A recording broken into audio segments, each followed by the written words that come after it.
Mashirika makubwa ya usafiri wa anga duniani yamechukua hatua ya dharura ya kusitisha au kubadilisha njia za safari zao zinazoelekea Mashariki ya Kati. Hatua hii imekuja baada ya kuongezeka kwa ghafla kwa mvutano wa kijeshi katika eneo hilo, hali ambayo imezua hofu kubwa juu ya usalama wa ndege za kiraia zinazotumia anga la mataifa hayo. Mashirika makubwa kama Air France, KLM na Lufthansa yamekuwa mstari wa mbele kutangaza kusitisha safari zao kuelekea miji muhimu kama Dubai, Tel Aviv na Beirut. Uamuzi huo umetokana na ripoti za kiintelijensia zinazoashiria uwezekano wa kutokea kwa mashambulizi ya makombora na ndege zisizo na rubani, jambo linalofanya anga la eneo hilo kuwa hatari kwa usafiri wa abiria kwa sasa.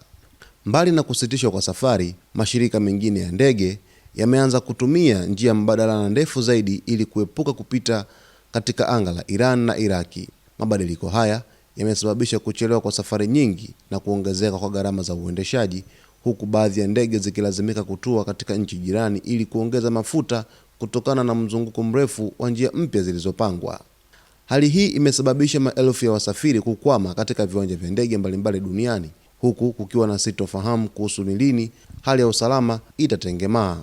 Mamlaka za usafiri wa anga za kimataifa zimeshauri wasafiri wote kuwasiliana na mashirika yao ya ndege kabla ya kuelekea viwanjani, kwani ratiba zinaendelea kubadilika kila saa kulingana na tathmini ya usalama inayofanyika. Hadi kufikia sasa, hali ya kidiplomasia inaendelea kuwa tete, huku mataifa makubwa yakijaribu kutuliza mzozo huo.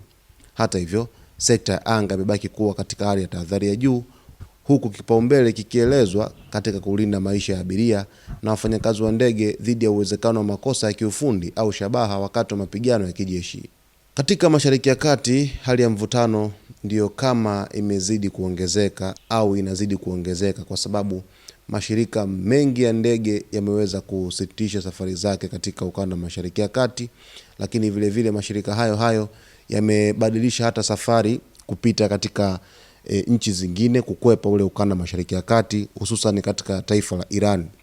kwa sababu maeneo hayo yameonekana ni maeneo yanayotishia kijeshi, lakini hali ya usalama ikizidi kuwa tete kutokana na hofu ya mashambulizi, ikiwa Marekani tayari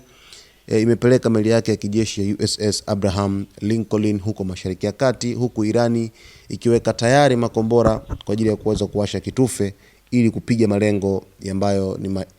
ni malengo ya Marekani pamoja na Israel katika ukanda Mashariki ya Kati. Sasa mtazamaji wetu, hapo baadaye kidogo nitakuletea uchambuzi wa kina kuhusu hali ya kiusalama kwa ujumla kwa hivi sasa katika Mashariki ya Kati. Endelea kuwa karibu na Zone Media ili uweze kuwa wa kwanza kupata taarifa hiyo itakayokujia hivi punde.